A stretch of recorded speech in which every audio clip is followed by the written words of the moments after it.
안녕하세요. 매일 새로운 사연을 전하는 읽어주는 사연 라디오입니다. 구독과 좋아요, 많은 공유 부탁드립니다. 오늘의 사연 시작하겠습니다. 안녕하세요.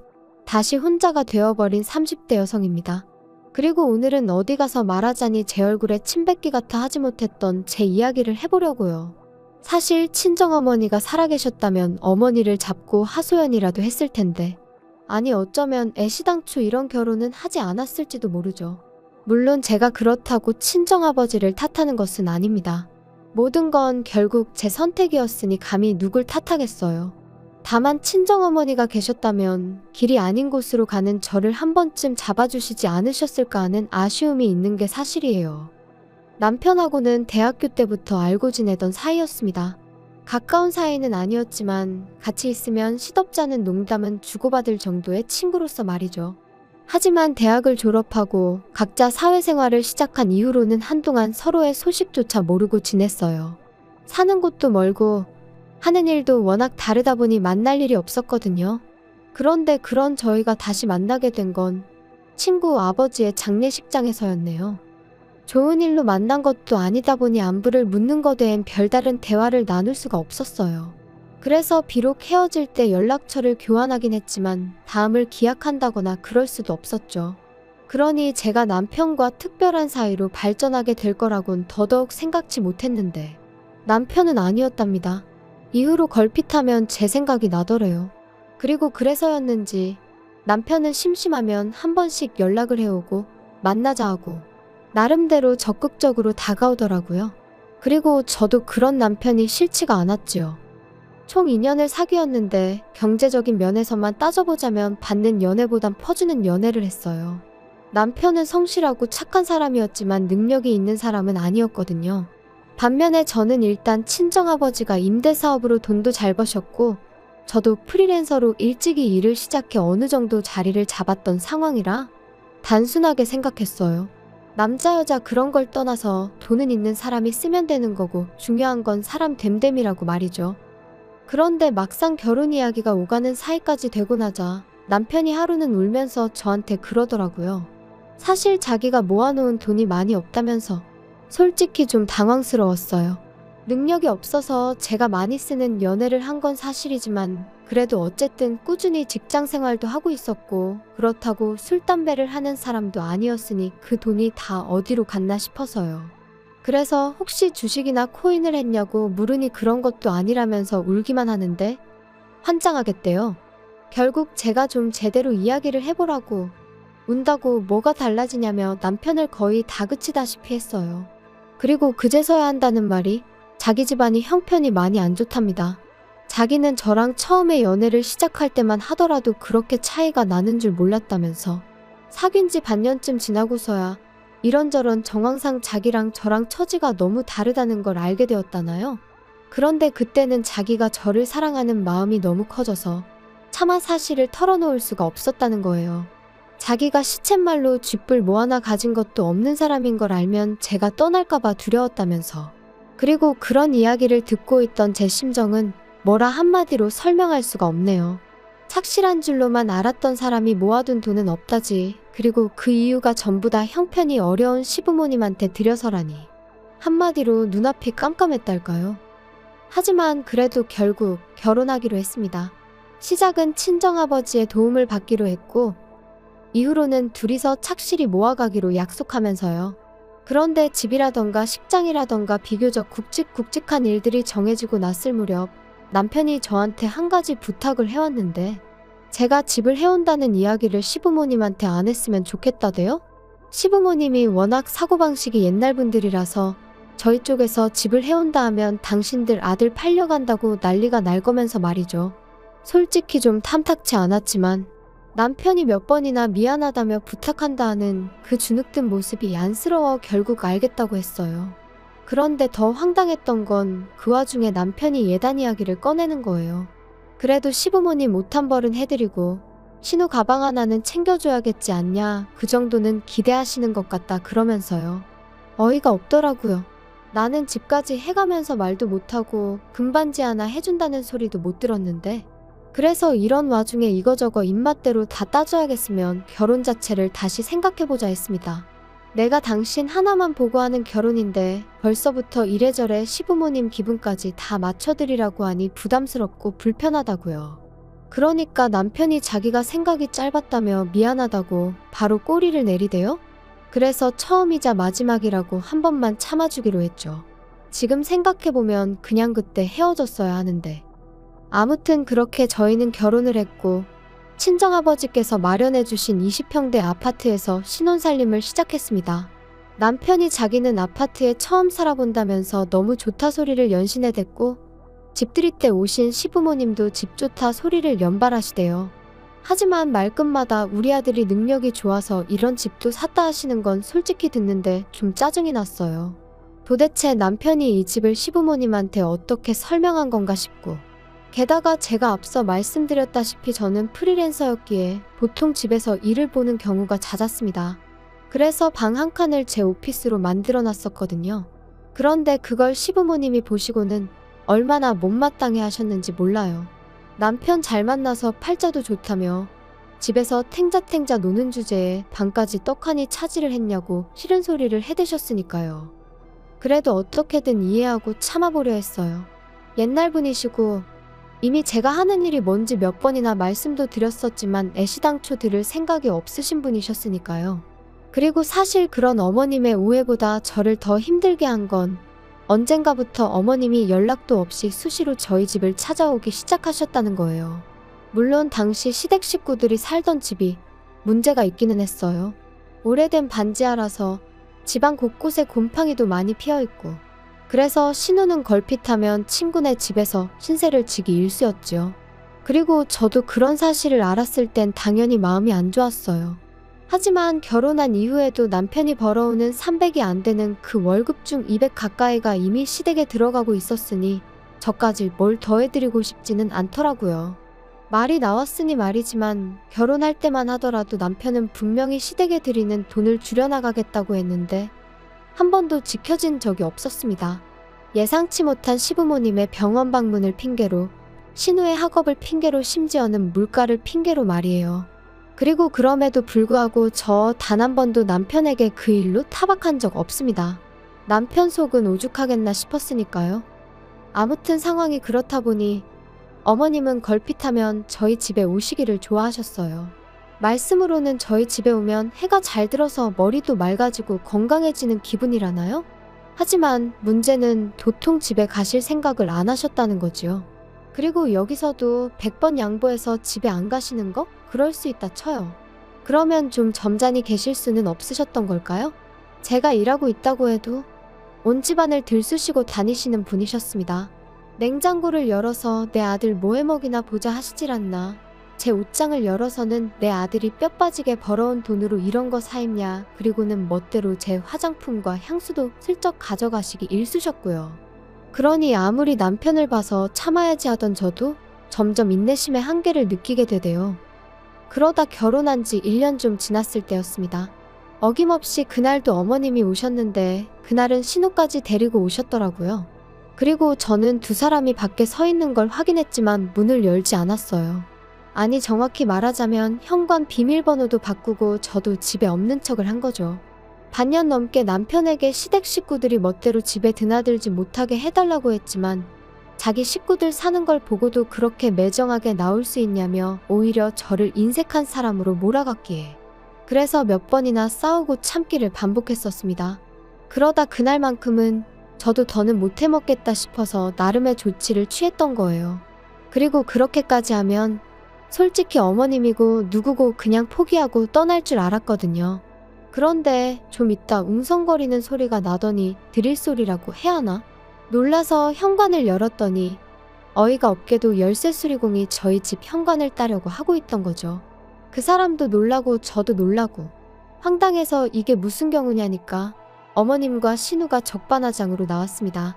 집에 있으면서 문도 안 열고 어떻게 시댁 식구들을 문전박대하느냐면서 그리고는 제 어깨를 밀치고 그냥 집 안으로 밀고 들어오더라고요. 신우는 마치 자기 집이라도 되는 양 자기 핸드백을 거실 소파에 휙 던지고선 안방으로 향했습니다. 그래서 제가 안방을 막아서고는 아가씨가 저희 안방에 무슨 볼 일이 있어서 여길 또 들어가려고 해요. 안 돼요. 구경 좀 하는 건데 뭘 안 된대. 비켜요. 구경만 한다니까? 내가 보여주기 싫다는데 왜 그래요?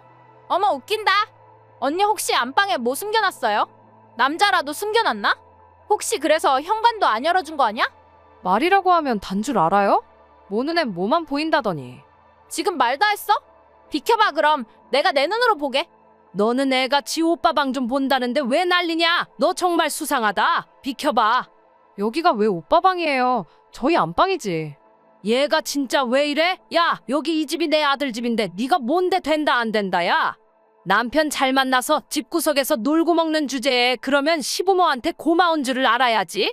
너는 네 애미가 없으니까 그런 기본적인 것도 모르냐? 지금 그걸 말이라고 하셨어요? 그러면 신우는 어머님이 있어서 저 따위로 컸어요? 그리고 어머님 자꾸 말끝마다 내 아들 집 하시는데 여기 제 집이에요. 쟤 뭐라니? 웃기고 앉아있네? 여기가 왜 네 집이야? 네가 뭐가 있어가지고?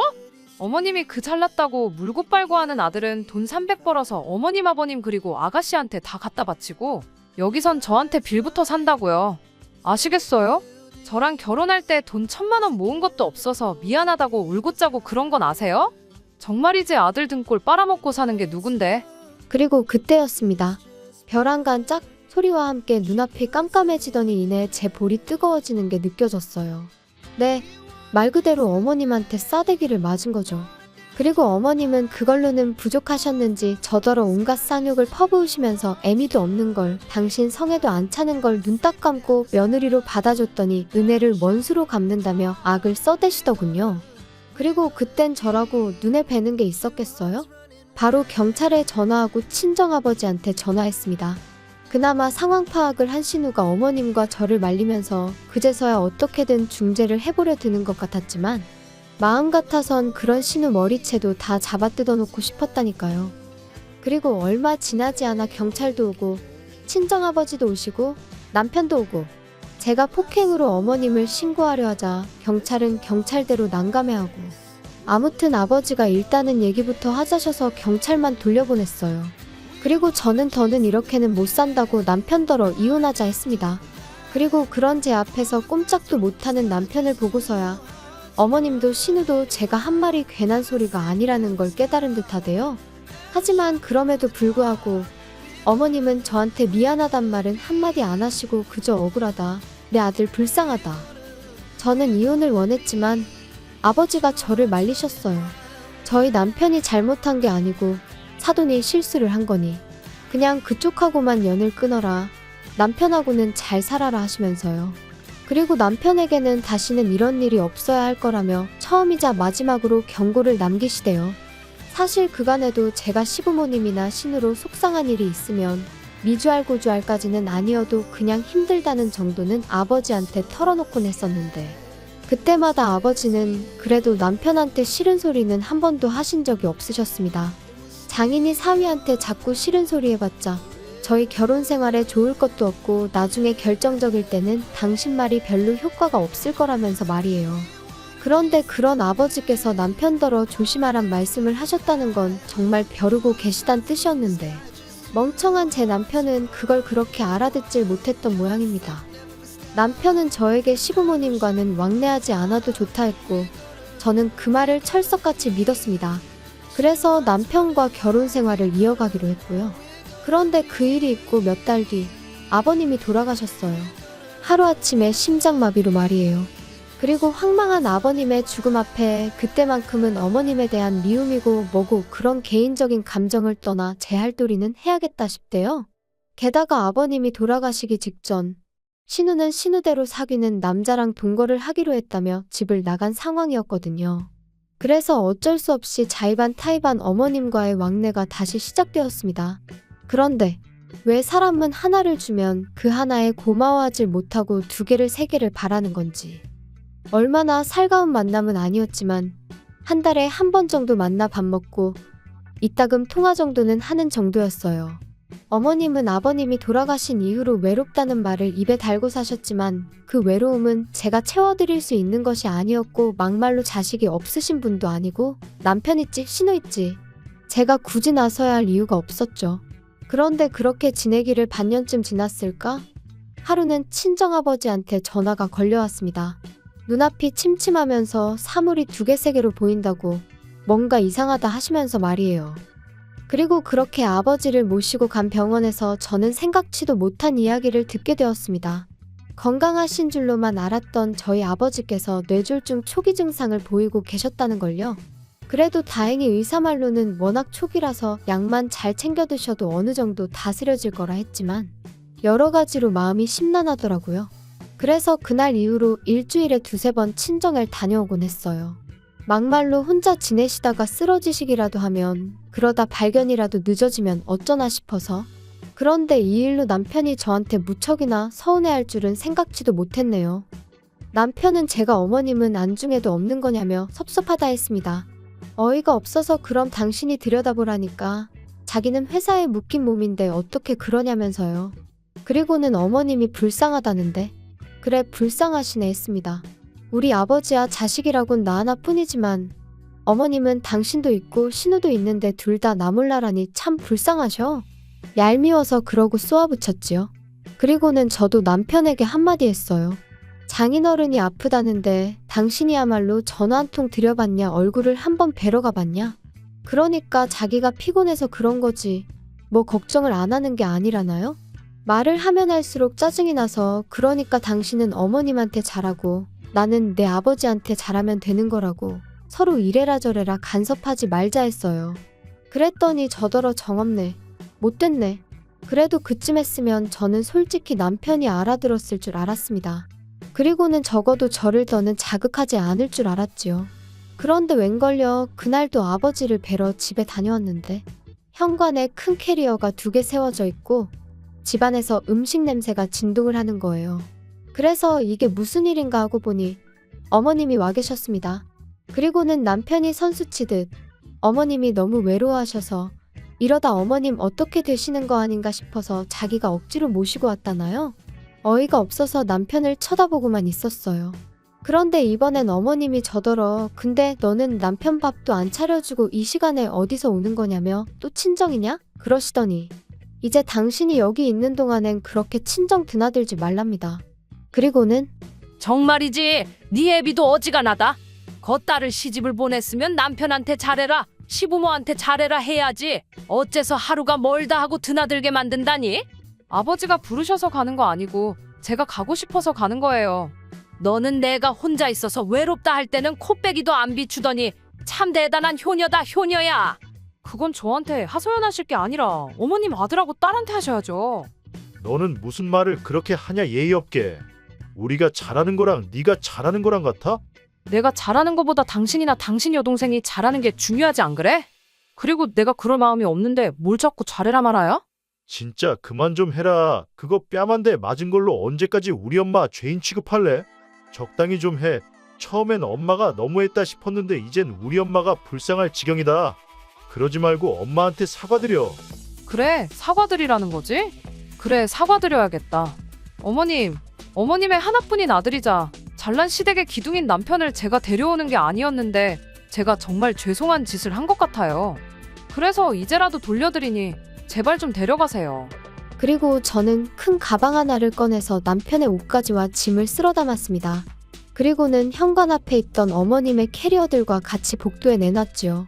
남편이 황당하단 표정으로 쳐다보는데 그러던지 말던지 어머님이 하시던 음식 싱크대에 다 부어버리고 나가시라 했습니다. 그렇게 외로워하셨으니 아들도 데리고 가시라고. 저도 어디서 그런 힘이 나왔는지 모르겠는데 정말 있는 힘껏 두 사람을 집 밖으로 밀어냈다니까요. 그리고는 저도 저대로 짐 챙겨서 아예 친정으로 가버렸어요.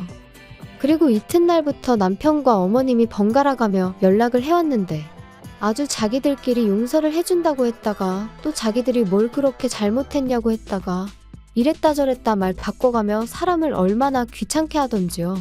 하지만 남편에게는 변호사 통해서만 이야기하자고 통보해놓고 이후로 정말 그렇게 했어요. 그러니까 남편도 처음엔 난리를 치더니 나중엔 방법이 없다 싶었는지 순순히 이혼해주겠다대요. 아마 자기도 변호사 만나보고 방법을 찾아보려 했겠죠. 그런데 없었겠죠. 애시당초 자기가 이 가정에 기여한 바도 없고 제가 위자료 내놓으라고 안 하니 그것만으로도 어쩌면 감지덕지였을지도요. 아무튼 그래서 이제 남남이 되었고, 어머님은 그제서야 당신이 미안했다면서 뭐 우리 이제 다 내려놓고 처음부터 다시 시작해보자는 무슨 말 같지도 않은 소리를 하시던데, 제가 그런 말이 귀에 들어오기나 했겠어요? 그냥 지치고 지겹고 힘들다고 그만 괴롭히시라 했네요. 제가 내린 결정에 후회는 없습니다.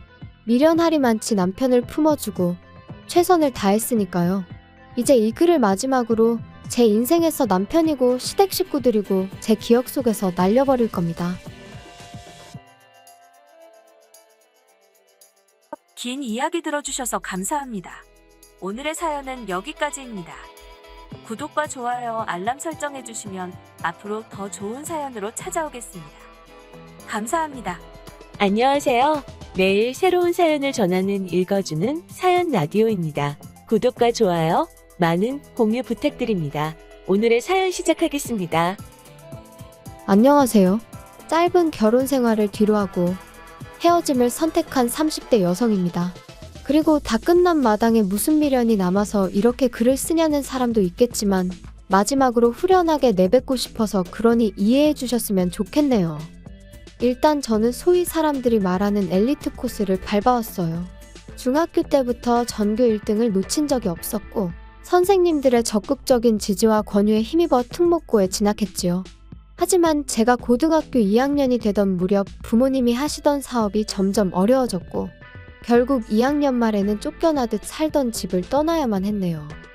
그리고 저는 그런 상황의 대학은 사치라고 생각했어요. 대학이 문제가 아니라 빨리 돈을 벌어야겠다 싶었죠. 하지만 특목고라는 분위기도 그렇고, 제가 원래 공부하는 걸 좋아하다 보니 학업을 포기한다는 게 쉬운 일이 아니더라고요. 그런데 그때 저희 큰아버지께서 손을 내밀어 주셨어요.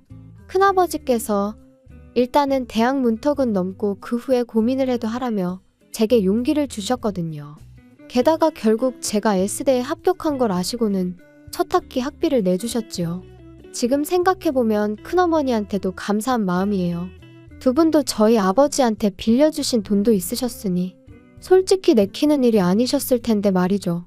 아무튼 그렇게 대학에 갔고, 이후로는 장학금과 아르바이트로 학비를 충당했습니다. 돈 때문에 휴학도 몇 번이나 해야 했고요. 제가 그런 고생을 하는 동안 저희 부모님이라고 손 놓고 가만히 계셨던 것은 아니에요. 다만 두 분이 10여 년의 난임 끝에 저를 가지셨다 보니 제 주변 친구들의 부모님들보다 연세가 많으셨어요. 게다가 망해가는 사업을 어떻게든 살려보려고 두 분 다 백방으로 뛰어다니시며 마음고생 몸고생 하셨다 보니 건강도 많이 나빠지신 상황이었죠. 그래서 의지가 있으셨어도 하실 수 있는 일이 많이 없으셨어요. 쓰다 보니 제 신세 한탄같이 들리는데, 아무튼 나름대로 힘든 세월을 보냈습니다. 그래서 저는 남들과는 조금 다른 인생의 목표를 갖게 되었죠. 연애니 결혼이니 그런 건 모르겠고 그저 두 분이 마음 편히 계실 집 하나만 장만해드리자고요. 한편 우여곡절 끝에 대학을 졸업하고 학교에 지원을 받아 저는 작은 사업을 시작할 수 있었습니다. 그리고 이후로 한동안 제 생활은 오로지 일밖에 없었어요. 눈 뜨면 일하고 눈 감으면 자고, 돈을 버는 건 오로지 모으기 위함이었고, 돈을 쓰는 일이 있다면 그건 부모님에게 필요해서였지요. 하긴 돈을 모으는 이유도 오로지 부모님에게 집 한 채 해드리고, 혹시나 두 분이 병원에 가시게라도 된다면 목돈이 들 테니 그걸 대비하기 위함이었네요. 아무튼 회사에서는 대표님 소리를 들었지만 솔직히 직원들이 보기에도 왜 저렇게 궁상맞게 사나 싶었을 겁니다. 가끔이지만 저도 거울 속 초라한 제 모습에 혀를 내두를 지경이었으니까요. 하지만 그래도 어쩔 수 없었어요. 부모님 사업이 망하고 나서 월세를 전전하는 동안 이런저런 서름이 컸다 보니 집도 없는데 다른 거 구색 맞춰놓고 사는 게 무슨 의미가 있나 싶었거든요. 아무튼 그렇게 살기를 10년. 어느새 사업은 자리를 잡았고 부모님한테 아파트 한 채 사드릴 정도의 돈은 모았을 무렵 남편을 알게 되었습니다. 남편은 제 회사랑 거래하는 업체의 직원이었어요.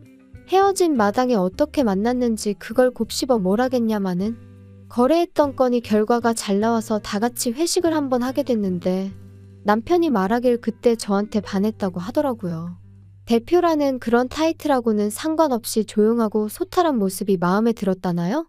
아무튼 이후로 남편이 정말 적극적으로 대시를 해왔어요. 그리고 저는 그런 일은 처음 겪어봤던지라 그런 남편이 당황스럽기도 하고 부담스러웠지요. 하지만 한편으론 이런 게 사랑받는다는 건가? 내가 얼마나 좋으면 저럴까 싶은 게. 그래서 결국 2달 만에 저는 마음의 문을 열었습니다. 연애를 시작하던 당시 저는 제 나름대로 많은 것을 오픈했어요.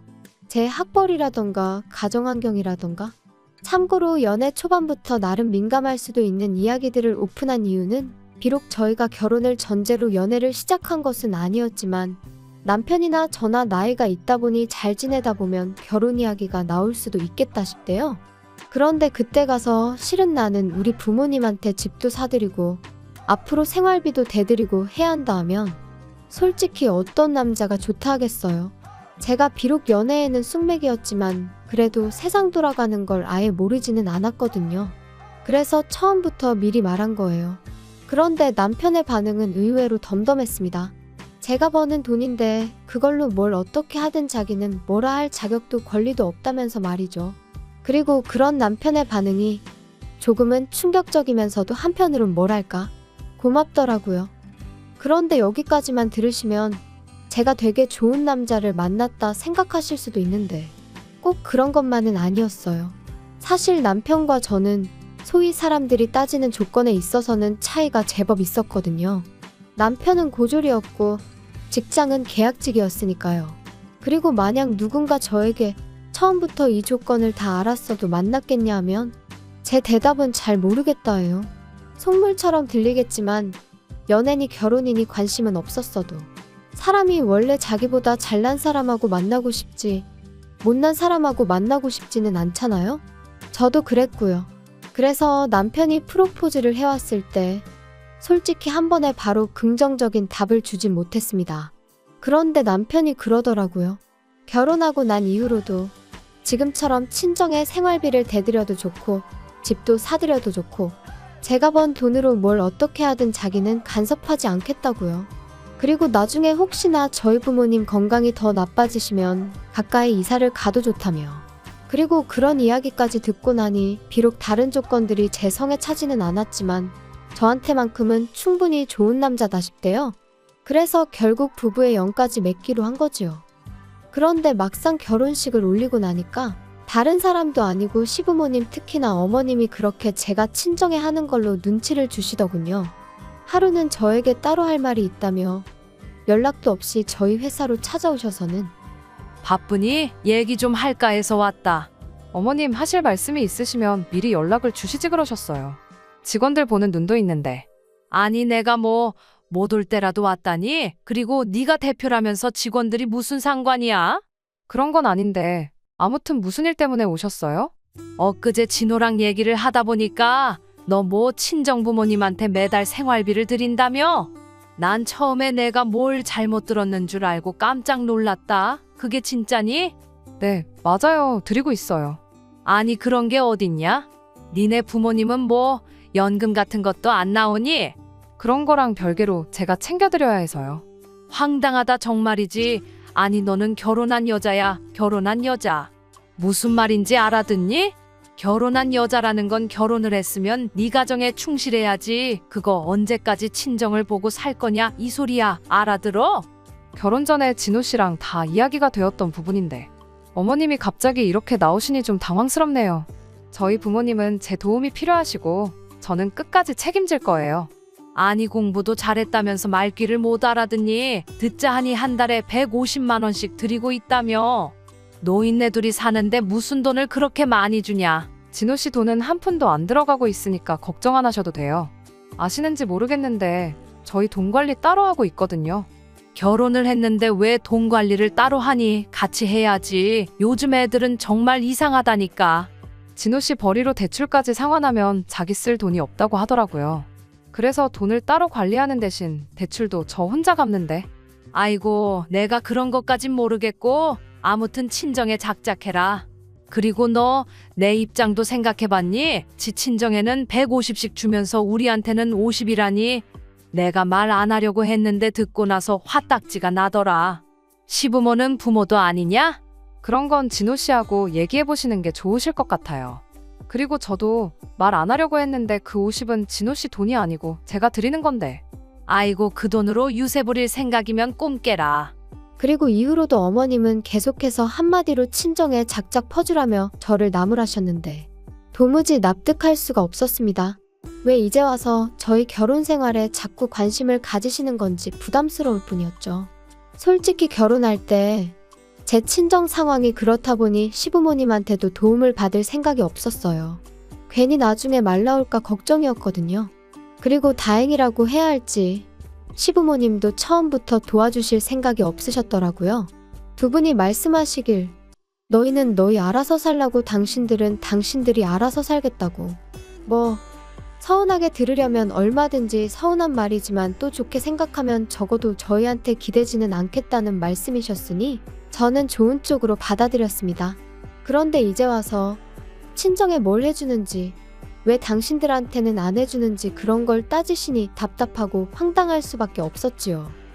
그런데 어머님의 돈 없는 간섭은 여기서 끝이 아니었습니다.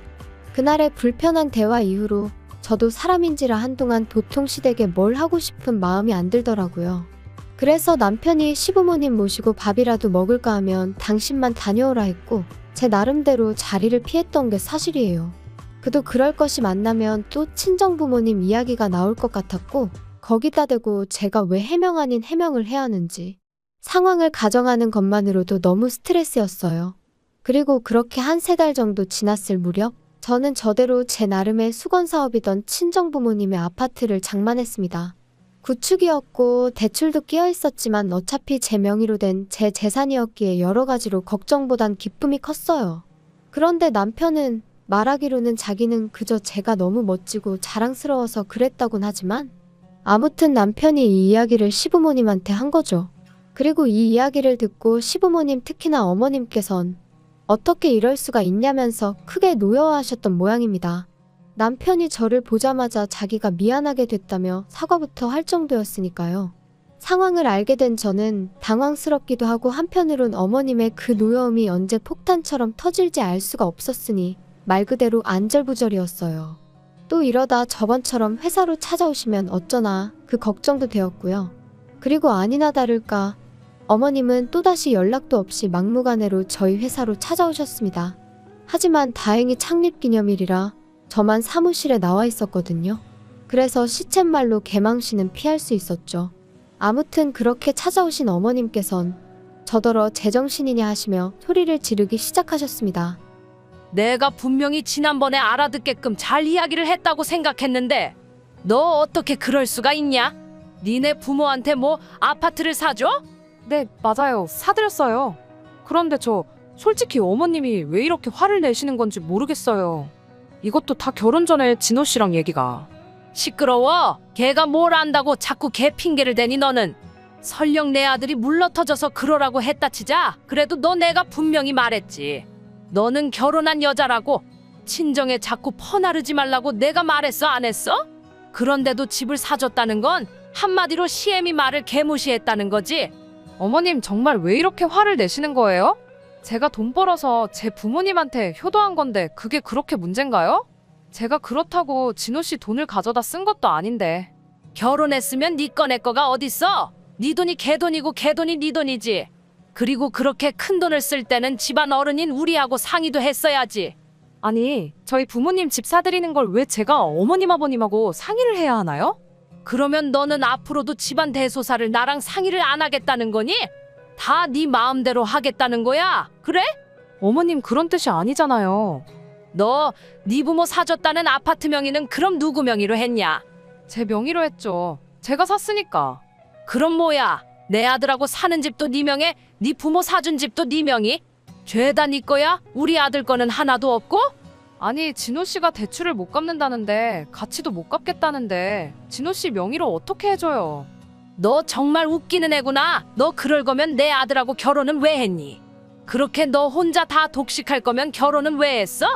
도대체 무슨 말씀을 하시는 건지 모르겠어요. 제 돈으로 제가 산 집을 제 명의로 했다는데 어머님은 그게 지금 이해가 안 되시는 거예요?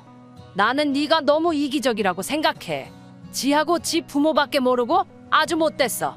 막말로 지부모 집 하나 사줄 능력이면 시부모한테는 자동차라도 한 대 뽑아주는 게 맞지. 그게 경우고 도리고 이치 아니겠냐. 근데 어떻게 아주 능구렁이 마냥 지 부모만 챙기고. 못됐다 정말이지. 어머님의 억지에 저는 정말 이골이 났고 마음은 있는 대로 상해서 집에 돌아왔어요. 그리고 그때까지만 하더라도 제 마음은 그저 남편에게 하소연 좀 하고 위로나 받아야겠단 거였죠. 그런데 집에 들어오니 남편도 표정이 영 좋지가 않더라고요. 평소라면 밖에서 안 좋은 일이 있어도 집에서는 티를 내지 않는 사람인데 말이에요. 그래서 제가 무슨 일이라도 있었어? 표정이 너무 안 좋네. 그냥 뭐 그나저나 오늘 어머니하고 만났다며 아파트 얘기로 곤란했겠네. 곤란하다기보다 그냥 좀 불편하더라. 어머님이 내가 친정에 이렇게 저렇게 하는 게 엄청 싫으신가 봐. 그거 좋아할 시어머니가 어디 있겠어. 어쩔 수 없지. 그리고 솔직히 서운할 만하시지. 양가 다 잘해드리면 모르겠는데 워낙 장인 장모님만 덕을 보고 계시잖아. 그게 무슨 뜻이야? 내가 친정에만 잘한다는 거야? 그렇게 얘기하면 내가 섭섭하지. 자꾸 내가 친정 부모님한테 해드리는 거랑 비교를 하지 말고 객관적인 것만 봐봐. 내가 매달 시부모님한테 50만 원씩 드리고 있지. 게다가 우리 지금 살고 있는 이 집 4명이란 이유로 대출 나 혼자 다 갚고 있잖아. 따지고 보면 그럼 자기는 돈 10,000원 안 쓰고 여기 살고 있는 건데 그러면 당신 표현대로 시부모님도 당신도 내 덕을 보고 있는 거겠네? 사이즈가 다르다는 거지 사이즈가. 공평하지가 않으니까 어머니가 서운하시다는 거잖아. 아니 어떻게 다 똑같이 할 수가 있겠어. 따지고 보면 우리 부모님이야 나를 낳아주시고 키워주신 분들이니 내가 잘해드리는 게 당연한 거지만 어머님 아버님은 당신을 낳고 키워주셨으니 당신이 잘해야지. 나한테 서운하실 일이 아니지. 넌 무슨 말을 또 그렇게 하냐? 정 떨어지게. 아무튼 우리 어머니가 너무 서운해하시니까 이참에 차 한 대 뽑아드려. 너도 알지? 우리 부모님 차 10년도 더 된 거. 저기요, 그건 저도 마찬가지거든요. 그리고 차를 뽑아드리고 싶으면 자기가 뽑아드리던가. 왜 나한테 그래? 왜 이렇게 말이 안 통하냐? 너가 장인 장모님만 챙겨서 우리 부모님이 화가 나신 거니까 너가 우리 부모님한테도 신경 쓰는 태도를 보여야 된다니까. 내가 문제가 아니고 네가 문제라고. 웃기고 있네. 내가 우리 부모님을 챙기는 거고 당신이 당신 부모님을 챙기는 거야. 어머님이 서운해하시는 건 욕심이 과하신 거고. 너무 충격이었어요. 남편이 그렇게 생각을 하고 있을 거라곤 상상도 못했고 게다가 차를 뽑아드리자는 그 황당한 말은 뭔지 어이가 없었다고 해야 할까요? 그래도 그땐 오죽 답답하면 그런 헛소리를 다 했을까 생각하며 어떻게든 남편을 이해해보려고 했어요. 그런데 서로 정말 필요한 말만 하고 지낸 지 일주일이나 지났을까 남편이 시부모님을 뵈러 가자 아주 단판을 지으러 가자 그러더라고요. 그래서 저는 속으로 남편이 드디어 정신을 차렸구나. 제대로 내 입장을 대변해 주려나 보다 싶었습니다. 하지만 시댁에 도착하기가 무섭게 그 어느 때보다 밝은 표정으로 서로를 반기는 세 사람의 얼굴을 보니까 직감적으로 남편이 저를 위해 온 게 아니다 싶대요. 그래 둘이서 얘기는 잘했다며? 아버지랑 나는 결정 다 했어. 내일 계약하러 가면 돼. 결정 다 하셨어요? 잘하셨네. 자기도 이리 와서 봐봐. 도대체 무슨 이야기를 하는 거야? 이게 뭐야? 자동차? 내가 저번에 바꿔드리자 했잖아. 나는 안 된다고 했고. 여기까지 와서 또 이럴 거야? 진짜 고집 좀 그만 부려. 나는 장인 장모님한테 잘하는데 넌 진짜 왜 이렇게 삐딱선을 타냐? 당신이 우리 엄마 아빠한테 잘했다고? 뭘 그렇게 했는데? 이따금씩 가면 거실에 앉아서 TV 보고 주는 음식이나 먹다 오는 게 전부면서 뭘 그렇게 잘했어? 그렇다고 못한 돈 10만 원이라도 들여보기랬어. 뭐랬어? 돈이 전부가 아니잖아. 다른 것도 안 했고 돈도 안 했다는 게 문제지. 그리고 어머님, 저 차 안 사드려요. 저는 그럴 능력도 없고요. 그럴 생각도 없어요. 진호 씨가 뭘 단단히 착각을 했나 봐요. 그럼 여긴 뭐 하러 왔냐? 사람 염장 지르러 온 거야 뭐야? 그리고 너 그렇게 네 친정만 싸고 돌 거면 뭐 하러 내 아들하고 사냐? 그냥 가서 네 부모나 끌어안고 살지? 너 진짜 나 같은 남자가 흔한 줄 알아? 내가 너 장인 장모님한테 생활비를 못 드리게 했어 어쨌어? 근데 그런 건 다 네 하고 싶은 대로 하고 장인 장모님한테 하는 만큼 우리 부모님한테도 해드리자니까 그건 싫다는 거 너무 이기적인 거 아니야? 뭐든지 정도가 있는 거지. 그리고 당신 말대로면 내가 내 친정을 내 돈으로 도와준다는데 그러려면 시댁에도 내 돈을 써야 된다는 거잖아. 내가 왜 그래야 되는데? 너 저번에 내가 말한 거 못 알아들어 처먹었냐? 너는 결혼한 여자라고? 네 재산이 우리 아들 재산이라고. 그러니까 우리 아들 허락이 필요하지. 내 허락도 필요하고. 제정신이세요? 그럴 거면 제가 차라리 어머님 아들하고 안 살면 되겠네요. 안 살면 허락이고 나발이고 필요 없잖아요? 안 산다는 게 무슨 소리야? 그럼 뭐 이혼이라도 한다고? 이혼은 무슨 이혼이에요. 애시당초 남남인데. 그건 또 무슨 소리야? 니들이 왜 남남이야? 당신이 말해봐. 왜 우리가 남남인지. 아니, 그게 지금 이 여자 앞으로 대출이 얼마나 많은지 아세요? 근데 혼인신고라도 했다가 얘가 대출을 못 갚는다고 하면 그거 다 나한테 넘어올까봐. 야, 이 멍청아. 그러면 제 앞으로 된 아파트 팔아서 갚으면 되는 거지. 그게 무서워서 혼인신고를 여태껏 안 했다는 게 말이 되냐? 남은 대화는 두 분이서 알아서 하시고요. 상관없는 남인 저는 이만 가볼게요. 그리고 당신 짐은 내가 현관밖에 꺼내놓을 테니 알아서 챙겨가. 그리고 이후의 일은 아주 어이가 없었습니다. 제가 집에 들어오고 얼마 안 돼서 남편이 들어오려고 했는데 이미 제가 현관 비밀번호를 바꿔버려서 들어오질 못했거든요. 그러니까 문 앞에서 자기가 잘못했다면서 얼굴 보고 얘기 좀 하자 어쩌자. 하지만 그러던지 말던지 저도 안 열어주고 버텼죠. 막말로 시끄럽게 굴어서 앞집에서 신고라도 하면 그럼 경찰이 와줄 테니 오히려 땡큐겠다는 생각이 들기도 했으니까요. 그런데 그럴 깜냥도 없던 남자였어요. 몇 번 두드리고 사정하다 안 되니까 너무한다면서 문자 하나 남겨놓고 자리를 떠났거든요. 그리고 그런 모습을 보니 그나마 좀 남아있던 오만정이 싹 사라지는 기분이 돼요. 아무튼 그래도 한두 달 가까이 남편은 전화와 문자로 저에게 용서를 구하긴 했지만 결론은 헤어졌습니다. 애시당초 저랑 제 부모님을 있는 그대로 인정하고 받아준다는 점에서 남편과의 결혼을 결심했던 건데 그 전제가 틀어진 이상 남편과 살 이유가 없었으니까요. 그리고 지금은 뭐 하나 아쉬운 거 없이 잘 지내고 있어요. 남편과의 일과는 별개로 제 사업은 여전히 잘 되어가고 있고 꺼릴 것 없이 친정부모님을 챙겨드릴 수 있어서 좋네요. 뭐 누군가는 저더러 그래도 언제까지 부모 뒤치다꺼리만 할 거냐. 네 인생을 살아야지 하는데 누가 그렇게 산다고 하던가요? 저는 그저 제 나름의 도리를 했을 뿐이고 이제 집도 해드렸으니 새로운 목표를 세워서 제 행복을 위해 다시 한번 열심히 달릴 겁니다. 긴 이야기 들어주셔서 감사합니다. 오늘의 사연은 여기까지입니다. 구독과 좋아요, 알람 설정해주시면 앞으로 더 좋은 사연으로 찾아오겠습니다. 감사합니다. 안녕하세요. 매일 새로운 사연을 전하는 읽어주는 사연 라디오입니다. 구독과 좋아요, 많은 공유 부탁드립니다. 오늘의 사연 시작하겠습니다. 안녕하세요. 올 가을에 결혼식을 올리려던 예신입니다. 하지만 제가 과거형으로 쓰는 이유는 이미 눈치채셨겠지만 파혼했어요.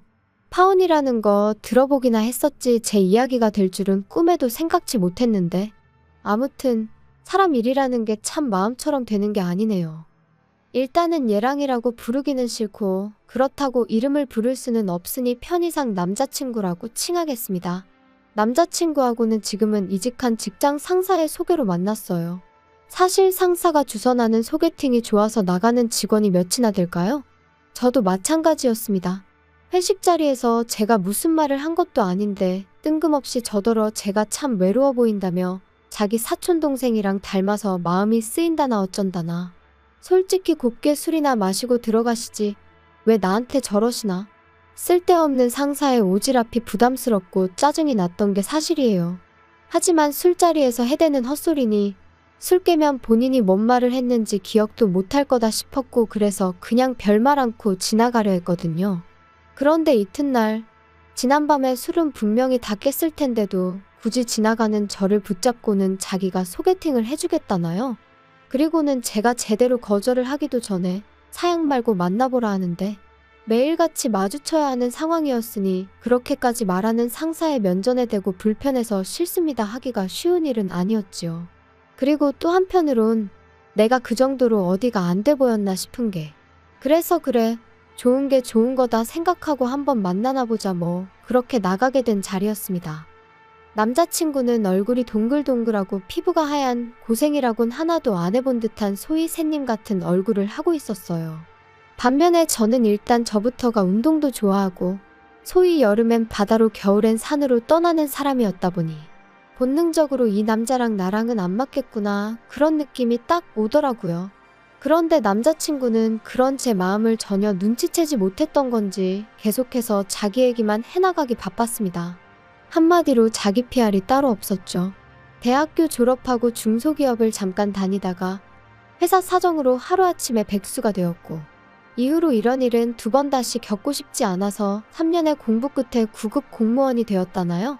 그리고 그때 저는 이미 남편에 대한 호기심이 바닥난 상황이었기에 아, 네, 그러셨군요를 적당히 섞어가며 대화에 임할 뿐이었네요.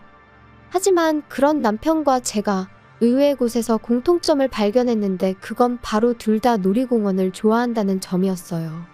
사실 30이 넘어간 이후로는 같이 놀이공원 갈 친구들을 찾는 것부터가 쉬운 일이 아니었거든요. 그렇다고 혼자 가기도 그렇고 여담이지만 아닌 게 아니라 혼자서 놀이공원에 가본 적이 있는데 사실 대부분의 놀이기구들이 둘이 타거나 넷이 타거나 아무튼 짝수로 떨어지는 경우가 대부분이에요. 그러니 혼자인 저로서는 시쳇말로 꼽사리를 낄 수밖에 없었고 그럴 때마다 얼마나 불편하고 괜히 눈치까지 보여서는.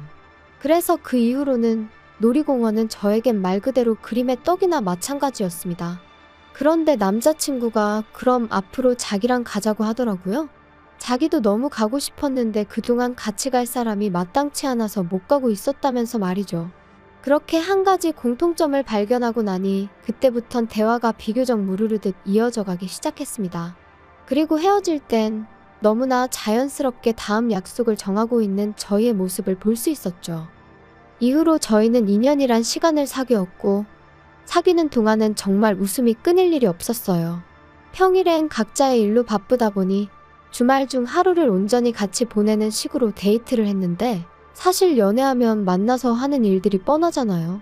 밥 먹고 영화 보고 차 마시고 그 코스에서 좀 벗어나봤자 뭐 어디 전시회를 본다던가 그 정도, 그렇죠?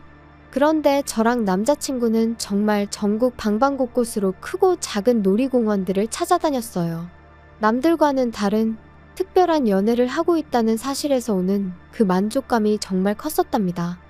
그런데 그렇게 잘 맞던 저희가 결국 이렇게 파혼의 길을 걷게 된 건 바로 어머님 때문이에요. 물론 누군가는 시어머니 될 사람만 문제였겠냐, 네 남자친구도 문제였을 거라고 말할 테고 저도 그 말을 딱히 부정할 생각은 없지만요. 말 그대로 어머님의 말도 안 되는 억지를 남자친구가 중간에서 제대로 컷만 해줬어도 제가 파혼까지 생각지는 않았을 테니까요. 하지만 피는 물보다 진하다더니, 아니 그 부모의 그 자식이라더니 결국 남자친구도 어머님하고 별반 다를 게 없었던 거죠. 남자친구에게 프로포즈를 받고 제가 그러자 하면서 본격적으로 결혼 이야기가 오가기 시작했어요. 그리고 연애하는 동안에는 민감한 주제 같아서 묻기가 어려웠지만 결혼 이야기를 하려면 더는 피하는 게 능사는 아니겠다 싶어서 제가 먼저 제 재정 상황을 오픈했습니다. 오빠, 우리 이제 돈 이야기를 좀 해야 될 것 같은데, 그치? 일단 내 얘기 먼저 할게. 나는 직장 생활하면서 모아둔 돈은 8천 정도 있고 연봉은 작년에 연봉 협상에서 5천 조금 넘어. 그리고 부모님께서 아마 얼마 정도는 도와주실 것 같긴 한데 그게 얼마나 될지는 모르겠네. 오빠는 어때? 보라가 생각보다 돈을 많이 모아놨구나. 근데 연봉이 5천이면 너가 지금 직장 생활 8년 차라며.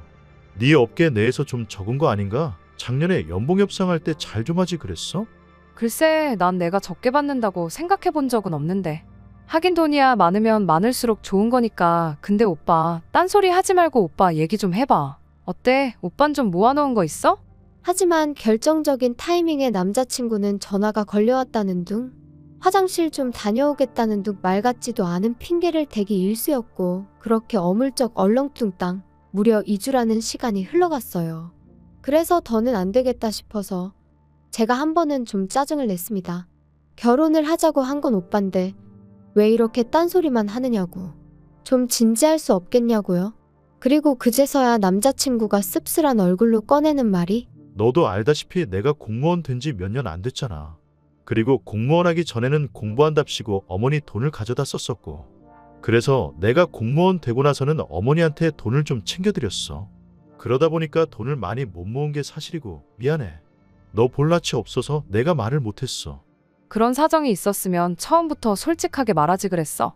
근데 그럼 그래서 얼마나 있다는 건데?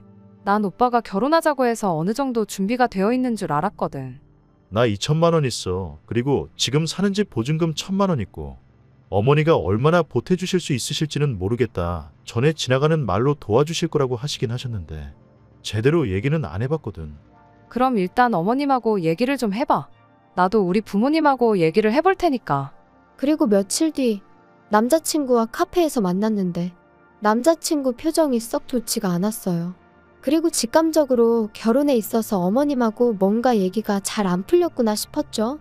하지만 먼저 아는 체를 하기도 그렇고 그래서 남자친구가 먼저 말문을 열기까지 커피만 홀짝이며 기다리고 있었습니다. 그리고 그렇게 기다린 지 얼마나 흘렀을까. 남자친구가 대뜸 미안하다 하더니 아무래도 어머님한테 도움을 받기는 어려울 것 같다고 하더라고요. 어머님이 남자친구가 저랑 결혼하는 대로 당신은 귀농을 하시겠다며 고향으로 내려가시겠다 하셨다는 겁니다. 참고로 어머님 고향은 배를 타고 들어가야 하는 섬이고 그렇다고 거기에 친정 식구들이 남아 계신 것도 아니었는데 말이죠. 하지만 그런 어머님의 선택에 있어서 가타부타 논하기 전에 아무리 그래도 그렇지 하나뿐인 아들이 장가를 간다는데 그걸 나 몰라라 하신다는 게 솔직히 저로서는 납득하기도 어렵고 황당하기까지 하더라고요. 그리고 저는 그만 저도 모르게 한숨을 내쉬고 말았어요. 그리고는 곤란하게 되었네 한마디를 내뱉었는데 남자친구가 갑자기 제 앞에서 눈물을 흘리기 시작했습니다. 자기가 정말 미안하다면서 이럴 줄 알았으면 그렇게 프로포즈를 하고 그러는 게 아니었는데 자기가 경솔했네 어쩌네 그러더라고요. 그리고 그렇게 우는 남자친구를 보고 있으니 괜히 내가 스트레스를 준 건 아닌지 제가 다 미안해지더라니까요. 남자친구한테는 오빠 잘못이 아니다 괜찮다 했지만 집에 돌아온 제 속도 말이 아니었어요. 얼마나 대단한 집의 딸로 자란 건 아니었어도 나름대로 남부럽지 않게 자랐거든요. 그리고 저도 나이가 나이였던 만큼 나름대로 보고 들은 게 있었죠.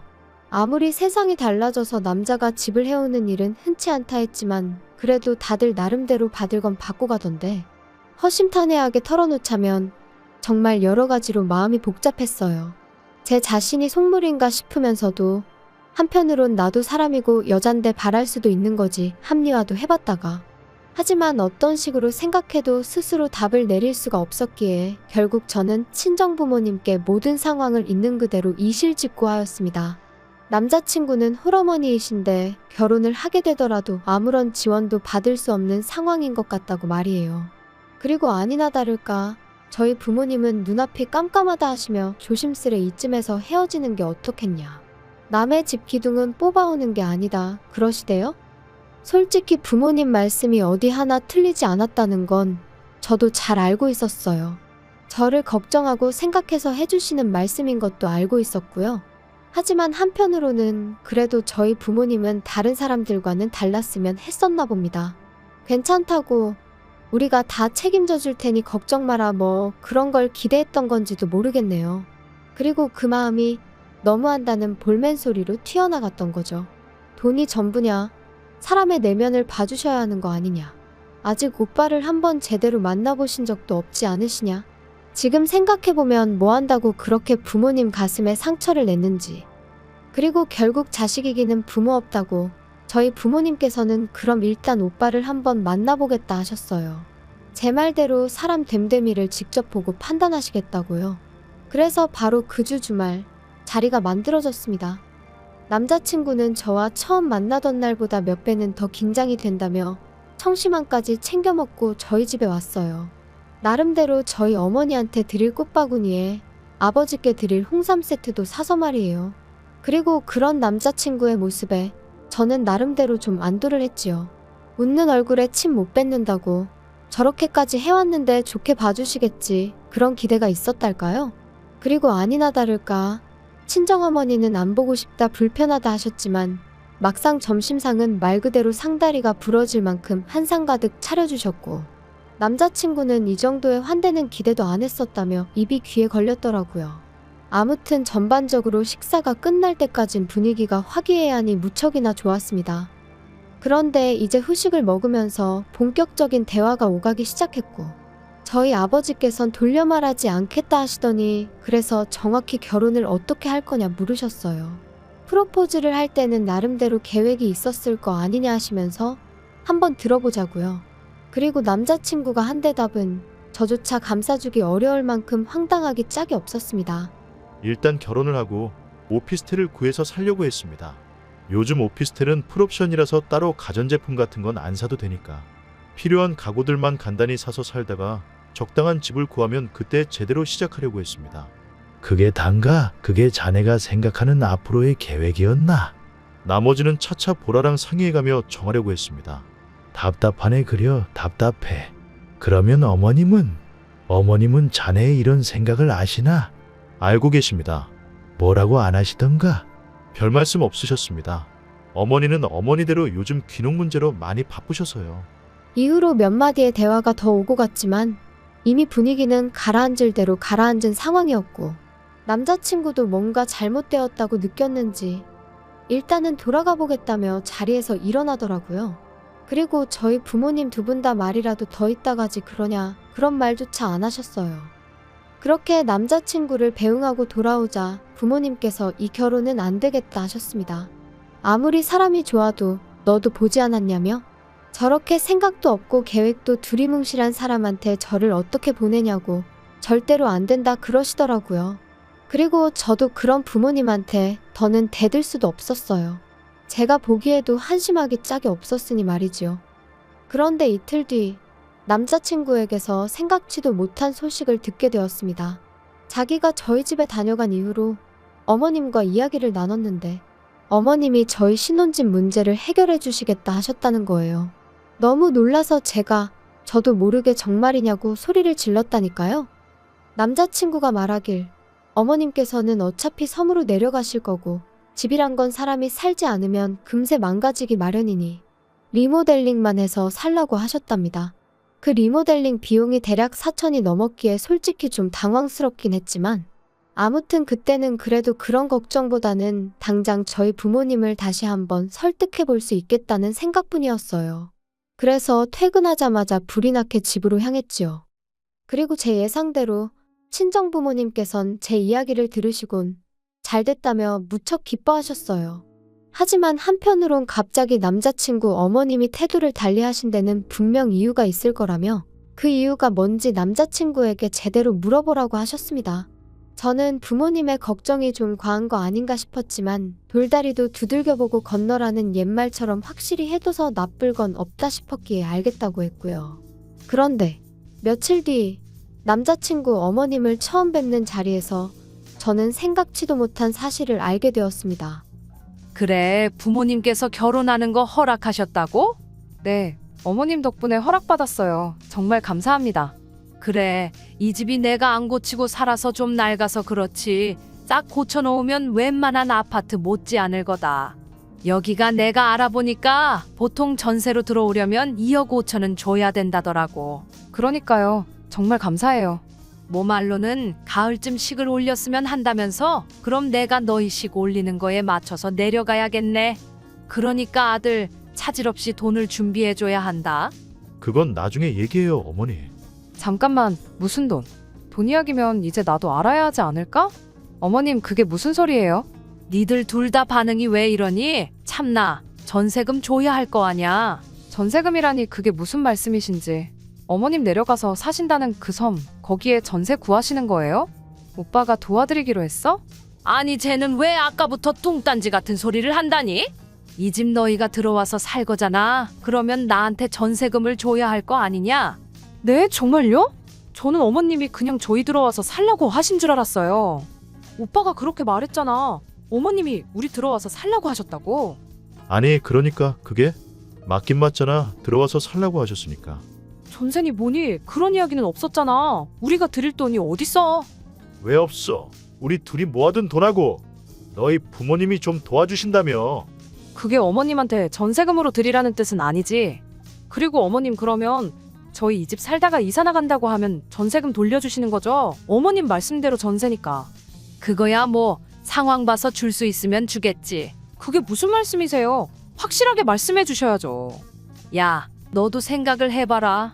내가 너희한테 그 전세금 받아서 귀농 정착금으로 쓰고 어쩌고 하면 솔직히 얼마나 남겠니?